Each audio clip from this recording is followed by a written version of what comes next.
Hi, hello everyone. My name is Sirisha. Today we have a special guest, Ms. Faromita Sain, State Secretariat member from Bengal. Hello, ma'am. How are you? Yes, well, okay, fine. Okay, ma'am. So, firstly, I want to ask you one question that the incident which has happened in West Bengal on a lady doctor who is raped and murdered, is that culprit is punished or not, ma'am? What happened now? नहीं, वो तो कल्पित punishment उसको तो अभी तक नहीं हुआ है।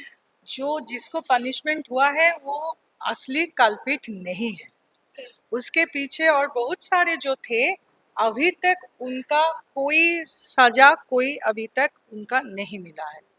और ये हाई कोर्ट से जब सुप्रीम कोर्ट में चले गए तो वहाँ पर इतना डिले इसको लेकर के हो रहे हैं कि उधर बंगाल में सब महिलाओं को लगते हैं कि ये जो राय है वो आएगा कि नहीं आएगा। ये जो हमारे जो अभया के फैमिली मेंबर्स है, उसका माँ और पिताजी है, उसको भी ये लगता है कि उसका बेटी का विचार वो मिलेगा कि नहीं मिलेगा। लेकिन हम उसको ये आश्वासन दिए हैं कि हम जब तक है हम लड़ेंगे और इंसाफ उसको दिलाएंगे। Then, how is the women's safety in West Bengal, ma'am? एकदम नहीं है।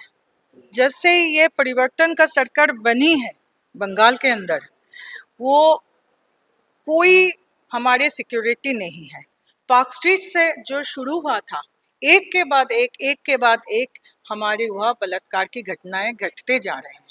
हमारे बंगाल की जो चीफ मिनिस्टर है, वो इस केसेस को इतना लघु करके देखते हैं, इतना डाइल्यूट कर देते हैं कि छोटा सा ये घटना है, ये मीडिया की षड्यंत्र है, ये कर करके इसको डाइल्यूट करके और इनके ऊपर रेट चढ़ाते हैं कि अगर ये उम्र इसका इतना उम्र है तो उसका जो कंपेंसेशन है उसका रेट ये होगा, अगर उसका रेट उससे ज़्यादा है तो और ये रेट होगा।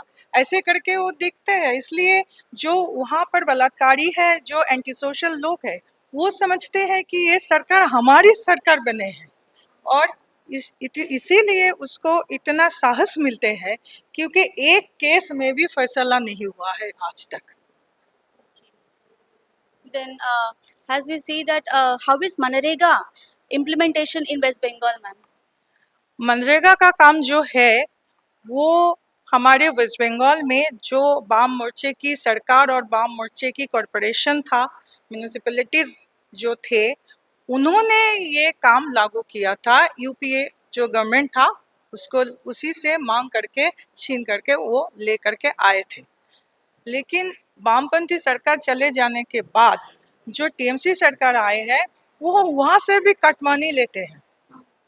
तो उनका जो पैसा मिलना चाहिए वो उसको नहीं मिलते हैं। और अभी तो सेंट्रल से भाजपा की जो सरकार है, उन्होंने 100 दिन का काम का वो तो बजट में रखा ही नहीं है और उसमें वो कम कर रहे हैं पैसा, और इसका जो नुकसान आम जो महिलाएं हैं उसको भुगतने पड़ रहे हैं। अभी और एक how is the role of women in the upcoming assembly elections, ma'am, now in West Bengal? हाँ, ये एक बहुत ही महत्वपूर्ण सवाल आपने पूछे।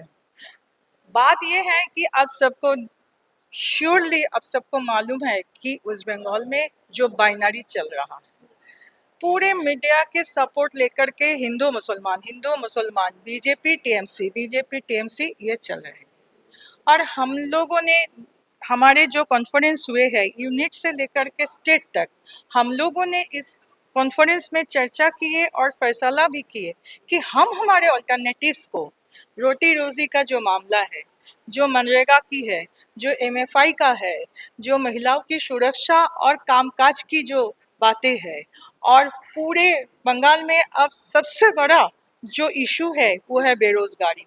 तो उसको लेकर के हमको इन सभी मुद्दों को, उसके साथ किसानों की जो नुकसान है, खास करके जो आलू चाषी है और परिजाई जो मजदूर है उसका भविष्य क्या होगा, इन तमाम मुद्दों को लेकर के, इन अल्टरनेटिव्स को लेकर के हम रास्ते में उतरेंगे। Already we have started group meetings named बैठकी सभा booth wise to deliver these alternatives to our mass. Thank you, ma'am. Thank you for giving this great opportunity.